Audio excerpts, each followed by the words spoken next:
Hello दोस्तों, नमस्कार। स्वागत है आप सभी का आपके अपने यूट्यूब चैनल द स्टडी 2.5 में। आइए दोस्तों, पीटी के सिलेबस के अनुसार भारतीय इतिहास का छठा टॉपिक हम लोग देखते हैं, जो गुप्त वंश है। इसके पहले 5 टॉपिक इसका कंप्लीट कराया जा चुका है। आज छठा टॉपिक गुप्त वंश। आइए देखते हैं अब। गुप्त वंश का संस्थापक श्रीगुप्त था, जिसने महाराज की उपाधि धारण की थी। तो महाराज की उपाधि किस गुप्त शासक ने धारण की थी? तो श्रीगुप्त ने धारण की थी। और गुप्त वंश का संस्थापक कौन था? तो श्रीगुप्त था। इसे ध्यान दीजिएगा। आइए अब चंद्रगुप्त के शासनकाल को देखते हैं। चंद्रगुप्त प्रथम का शासनकाल 319 से 350 ईस्वी था। चंद्रगुप्त प्रथम को गुप्त वंश का वास्तविक संस्थापक माना जाता है। ठीक है, तो वास्तविक संस्थापक चंद्रगुप्त प्रथम को माना जाता है गुप्त वंश का।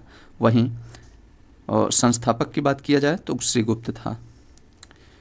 प्रथम आगे है, चंद्रगुप्त प्रथम के राज्याभिषेक की तिथि 319 ईस्वी है। इससे गुप्त संवत का आरंभ माना जाता है। इस गुप्त संवत को चंद्रगुप्त प्रथम ने चलाया था। गुप्त संवत का प्रारंभ कब माना जाता है? 319 ईस्वी से। चंद्रगुप्त प्रथम गुप्त शासकों में पहला शासक था जिसने चांदी के सिक्के चलाए थे। ठीक है, तो चंद्रगुप्त प्रथम गुप्त शासकों में पहला शासक था जिसने चांदी के सिक्के चलाए थे। आइए अब हम लोग समुद्रगुप्त के शासनकाल को देखते हैं, जिसका शासनकाल 360 से 370 ईस्वी था। चंद्रगुप्त का उत्तराधिकारी श्री समुद्रगुप्त हुआ, जो 350 ईस्वी में राजगद्दी पर बैठा। उसने आर्यावर्त तथा दक्षिणावर्त के 12 शासकों को पराजित किया था। इन्हीं विजयों के कारण इतिहासकार बिसेंट स्मिथ द्वारा, ध्यान दीजिएगा, इतिहासकार बिसेंट स्मिथ द्वारा समुद्रगुप्त को भारत का नेपोलियन कहा जाता है।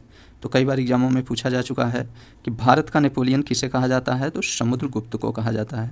अगर यहीं पे पूछ लिया जाए समुद्रगुप्त को भारत का नेपोलियन किस इतिहासकार के द्वारा कहा गया, तो बिसेंट स्मिथ के द्वारा कहा गया है। इन सभी बातों को आप सभी ध्यान दीजिएगा। आगे है, समुद्रगुप्त का दरबारी कवि हरिश्चंद्र प्रयाग प्रशस्ति लेख के 7वें श्लोक में समुद्रगुप्त के विजय अभियानों का उल्लेख करता है।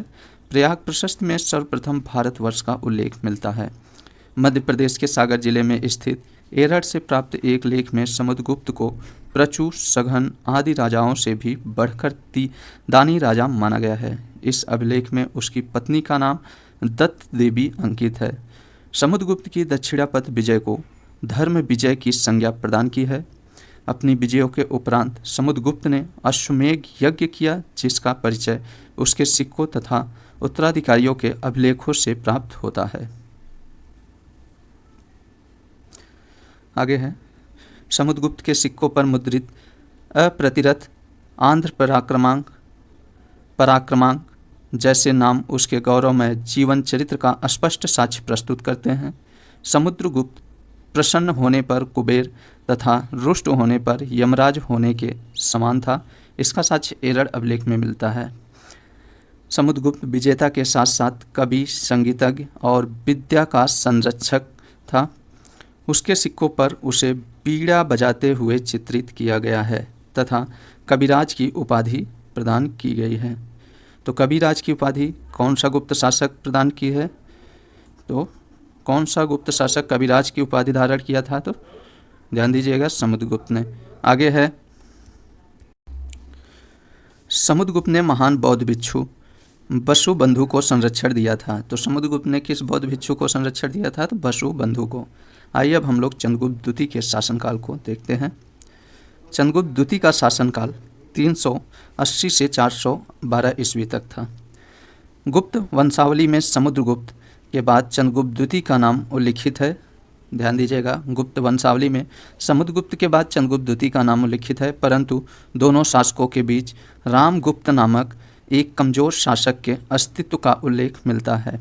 दिल्ली के कुतुब मीनार के पास खड़े एक लौह स्तंभ, जो महरौली का लौह स्तंभ है, इस पर खुदे हुए अभिलेखों में चंद्र नामक राजा की कीर्ति का वर्णन किया गया है, जिसकी पहचान चंद्रगुप्त द्वितीय से की जाती है। उदयगिरी गुफा अभिलेख से, ध्यान दीजिएगा, उदयगिरी गुफा अभिलेख में भी चंद्रगुप्त द्वितीय की विजयों का उल्लेख मिलता है। चंद्रगुप्त द्वितीय ने नागकुमारी कुबेर नागा के साथ विवाह करके नागवंश के साथ वैवाहिक संबंध स्थापित किए और बाद में अपनी पुत्री प्रभावती का विवाह वकाटक वंश के राजा रुद्रसेन द्वितीय के साथ किया।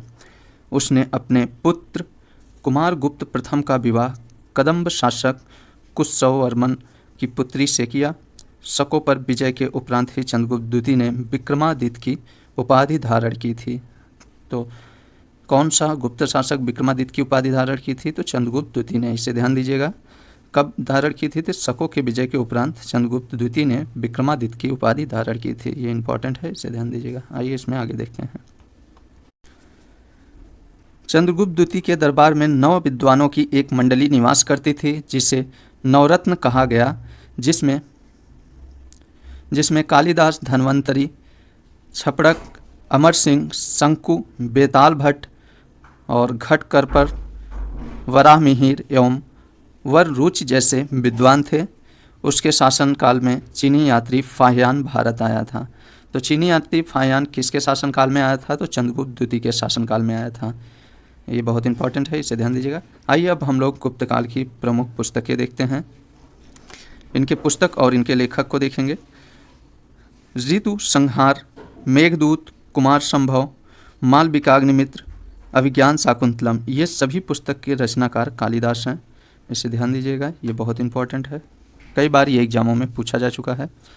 आगे है इसमें मुद्रा राक्षस के रचनाकार विशाखदत्त थे और देवी चंद्रगुप्तम के भी रचनाकार विशाखदत्त थे। 10 कुमार चरित के रचनाकार दंडिन थे। वहीं हर्षचरित एवं कादंबरी के रचनाकार बाणभट्ट थे। पंचतंत्र के रचनाकार विष्णु शर्मा थे। वहीं सूर्या सिद्धांत के रचनाकार आर्यभट्ट थे और पंच सिद्धांतिका के रचनाकार वराहमिहिर थे। आगे है गरुड़ गुप्त वंश की राजकीय चिन्ह था। गुप्त संभवतः कुषाणों के सामंत थे।